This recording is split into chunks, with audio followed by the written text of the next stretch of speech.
Hulaalee jannataa saddeettan keessaa hulaan takka tan warra soomaneeti. Hulaan warra soomanee tun yeroo warri soomane hundi seenan ni cufamti. Warra soomanaan oole malee namni biraa tokkolleenuu seenuu hin danda'u. Namni hulaasan seenee yeroo takka hulaasan keessaa dhugaatii dhuge abadan jiruusaa keessatti hin dheebotuu jedha rasuuli rabbii sallallahu alaihi wasallam.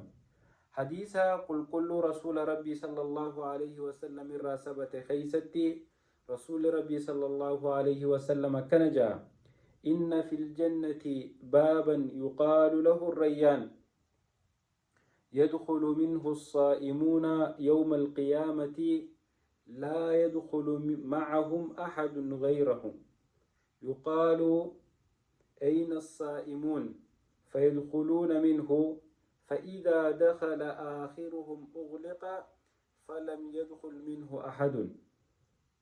إن في الجنة بابا يقال له الريان جنة خيسه لا تكا تن ريان جأنيني تجراجي يدخل منه الصائمون يوم القيامة ولاتنا ورسوا من قفات قاف قياما إسي خيس سينا لا يدخل معهم أحد نما صومن ملي نمني براتو كلينو إسا وجين هنسينو يقال أين الصائمون للباتو قدام إيسا جرا ورسوا من جأني جتشو ياسن yeroo warri soomane awwaate warra soomane hunda walitti guuranii balbalatana keessa isii naqan fayadkhuluuna warri soomana addunyaarra soomane hundi hulaatana keessa naqamaani seenanii je فإذا دخل آخرهم yeroo namni irraa boodaa hulaatana seene أغلق hulaan tuniini cufamti فلم يدخل منه أحد warra soomane malee hulaatana nam tokkolleenuu hin seenuu je.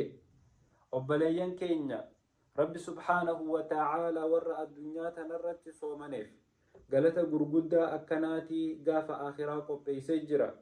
Yaa nama addunyaa tanarratti dheebottee beeloyte rabbii keetiif jecha qaaxiraa bulte guyyaa qiyaamaa baaburrayyaaniitu si eeggata. Baaburrayyaan tana seentee taraa takka dhuynaan wanti dheebuu ja'amtu achi booda sitti hin dhagayamtu. Tanaaf obboleeyyan kiyya badhaasa gurguddaa rabbi subhaanahu wa ta'aalaa akhiratti nuu qopheesse kana argachuuf jecha hanga dandeenye laffaanee badhaasa kana rabbii keenyarraa haa fudhannu. Yaa warra soomantan jannata keessa baaburrayyaaniitu isiniif jira.